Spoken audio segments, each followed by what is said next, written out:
Okay, I'm doing a series of videos that I'm calling Story Time, and it all has to do with different lessons that I learned and things that we went through after my daughter Christa was shaken at 3 months old. She survived, and she lived for about 3 years after that with severe disabilities. And there's just a lot of things, a lot of stories to tell, a lot of ways God worked in our lives and different things that happened throughout that time. So today the story is going to be about how I was given the option after she was shaken to put her in a nursing home. So you may never even consider that this is something a parent has to think about, deal with after a child is shaken, but it is. There's lots of things that you would never imagine could come from a moment of weakness, a moment of someone abusing a child, but there's lifelong consequences. So for this one, she required nursing care, and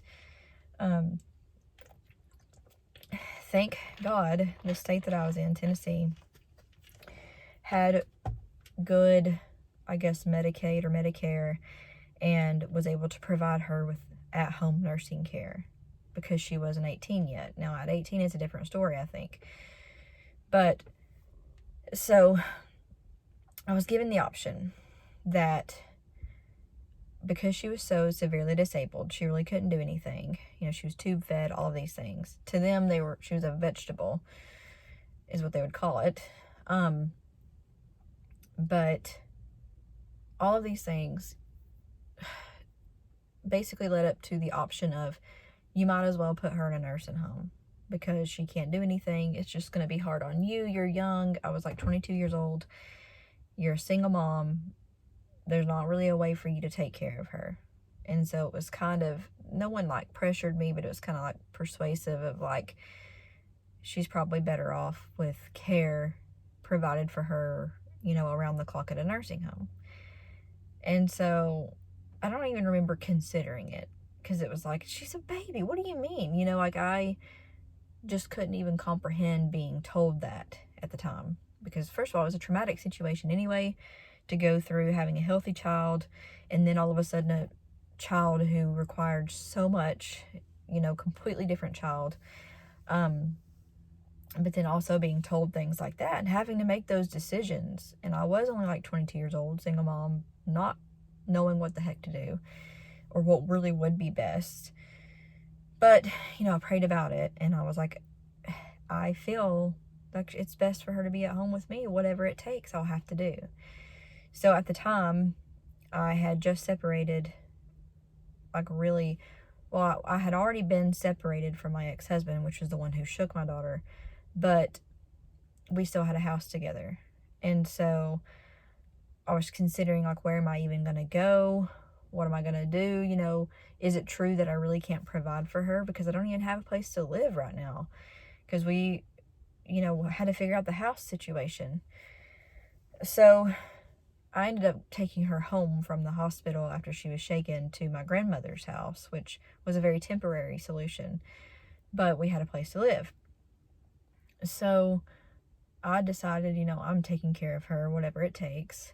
At that time, I wasn't even told she could have nursing care. So I thought it was me 24/7.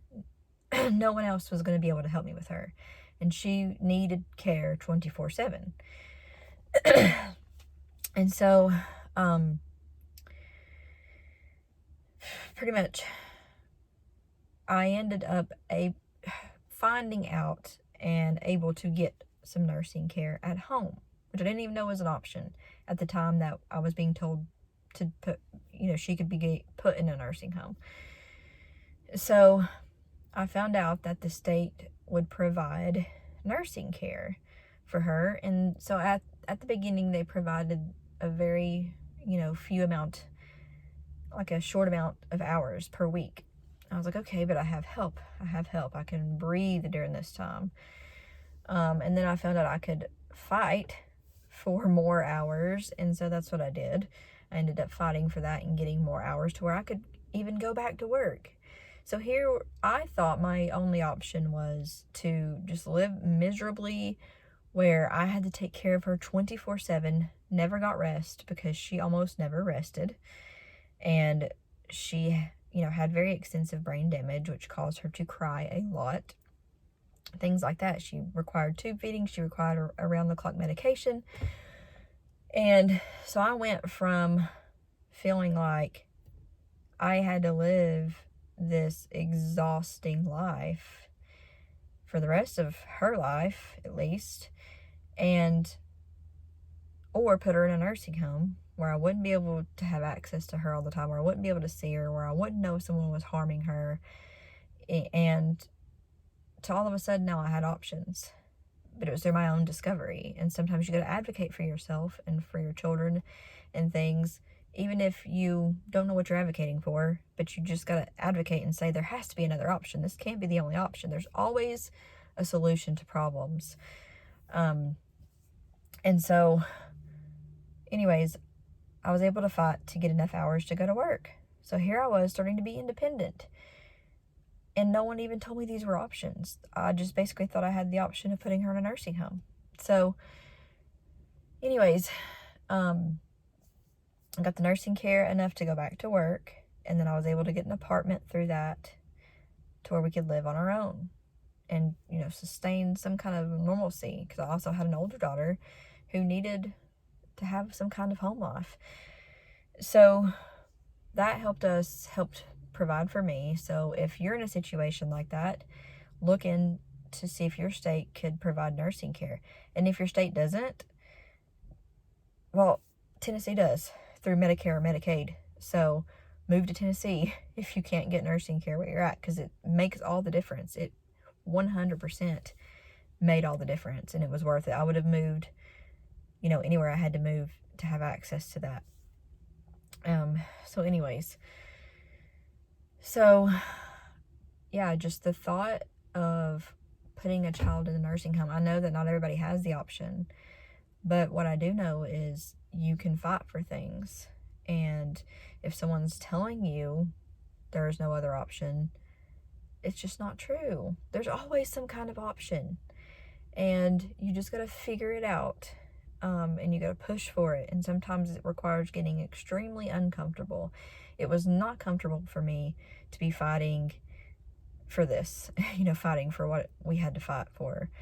And it really pushed me out of my comfort zone. And so now looking back, the lesson that I learned through that was how to advocate for someone, how to advocate for myself, how to advocate for my children. And that was it was horrible in the moment, but now I'm like, wow, if you can make it through that, you can make it through anything. And it gives me motivation and encouragement even now when I go through something hard, because I'm like, come on, you did that, you can do this. And, sometimes God will allow you to go through things that are difficult so you can have that same experience of, wow, I got through that. That created so much growth in me. And if you choose to look at it that way, instead of, I could look back and be like, I can't believe somebody would tell me to put her in a nursing home. I can't believe I had to fight for that. Like, I could have that negative mindset towards that, which is not helpful at all. I have to choose, just like you have to choose, to have the mindset of, wow, what an experience. God used that experience for my good. He promises to do that, and he did it. Because now I know all these things I didn't know. Would I prefer it to not have happened? Of course. But God did use it. And he can use your situation too. Whatever you're going through, whatever you've been through, if you choose to look at it through a lens of, positivity and how it could work for you instead of against you, then you'll have a different perspective of things, and you'll be able to use that to your advantage instead of letting it, cause you any kind of harm. So anyways, that was my story time for today, and I look forward to seeing you on the next video.